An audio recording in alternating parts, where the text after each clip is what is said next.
नमस्कार, ये है एपिसोड 30 अध्याय 4 ज्ञान कर्म और संन्यास योग। चातुर्वर्ण्यं मयां सृष्टिं गुणकर्म विभागशः तस्य कर्तारमपि मां विद्ये कर्तारं व्ययम्। कृष्ण अर्जुन से कहते हैं कि अपने पिछले जन्मों में किए गए कर्मों और गुणों यानी सत्व गुण, रजोगुण और तमोगुण, इन तीनों गुणों से कम या ज्यादा होने के आधार पर ही 4 वर्णों ब्राह्मण, क्षत्रिय और शूद्र की रचना मेरे द्वारा ही होती है। अब अगर देखा जाए तो 4 वर्ण केवल मनुष्य के नहीं होते, अपितृ, पशु, पक्षी, वृक्ष आदि के भी होते हैं। और पक्षियों में कबूतर ब्राह्मण है तो बाज क्षत्रिय, चील वैश्य है तो कौवा शूद्र। वृक्षों में पीपल ब्राह्मण, नीम क्षत्रिय, इमली वैश्य और बबूल शूद्र। परंतु इस वर्ण विभाग को केवल मनुष्य ही समझ सकते हैं और इसके अनुसार अपना कर्म भी कर सकते हैं।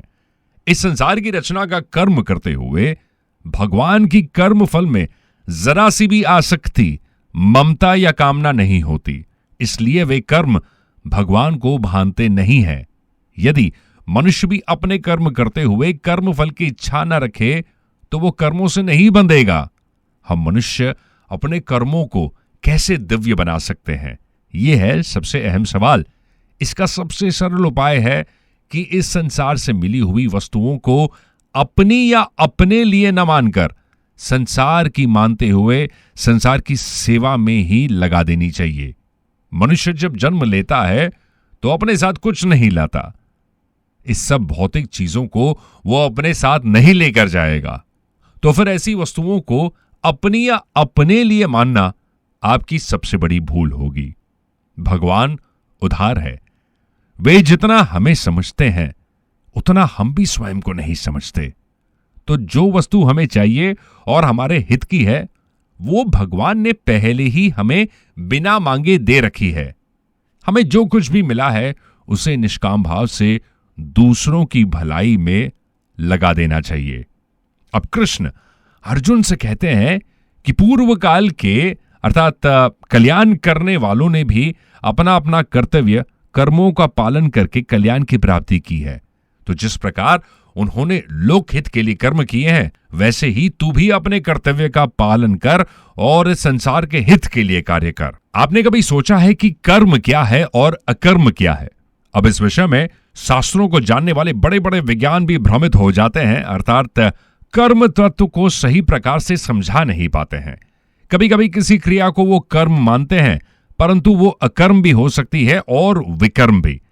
तो वास्तव में कर्म क्या है, वो क्यों भानता है, कैसे भानता है, इससे किस तरह से हम मुक्त हो सकते हैं, इन सब का मैं विवेचन करूंगा, जिसे जानकर उसी के अनुसार कर्म करने पर मनुष्य जन्म मरण के बंधन से मुक्त हो जाएगा।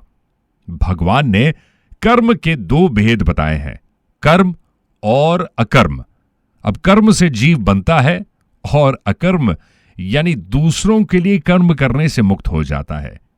जीव कर्मों से बंधा है तो कर्मों से ही मुक्त होगा। सभी भौतिक वस्तुएं केवल कर्म सामग्री है, उनका हमारे साथ कोई संबंध नहीं है। जैसे कोई कितना भी बड़ा लेखक क्यों न हो, बिना अपने कलम, स्याही और कागज के वो कुछ भी नहीं लिख सकता। यानी कर्म सामग्री के बिना वो कुछ नहीं कर सकता है। जो मनुष्य कर्म में अकर्म देखता है और अकर्म में कर्म देखता है वो मनुष्यों में बुद्धिमान है और समस्त कर्मों को करते हुए भी सांसारिक कर्म फलों से मुक्त रहता है। बहुत ही साधारण भाषा में आपको समझाने का एक प्रयास करता हूं। हर व्यक्ति का जन्म कर्म फल के अनुसार ही होता है। हमने जिस परिवार में जन्म लिया है उस परिवार के लोगों से हमारा ऋण जो है वो अनुबंध है। मतलब किसी का ऋण हमें चुकाना है और किसी से ऋण वसूल करना है। ये लेन देन का व्यवहार अनेक जन्मों से चला आ रहा है। बस ये मान लीजिए कि जब तक ये लेन देन खत्म ना होगा व्यक्ति को छुटकारा नहीं मिलेगा। अब सवाल ये उठता है कि इसे बंद करने का उपाय क्या है। यदि हम लेना बंद कर दें यानी अपने अधिकार को त्याग दें और हम पर जिनका अधिकार है उनकी सेवा करें, इस प्रकार से हमारे ऊपर नया ऋण नहीं चढ़ेगा और पुराना हम चुका देंगे।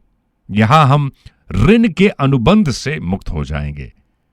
जब किसी दुकानदार को अपनी दुकान बंद करनी है तो वो दो काम करेगा, जिसको देना है उसे देगा और जिससे लेना है उससे ले लेगा अथवा छोड़ देगा। ऐसा करने से वो दुकान को जल्दी ही बंद कर सकता है।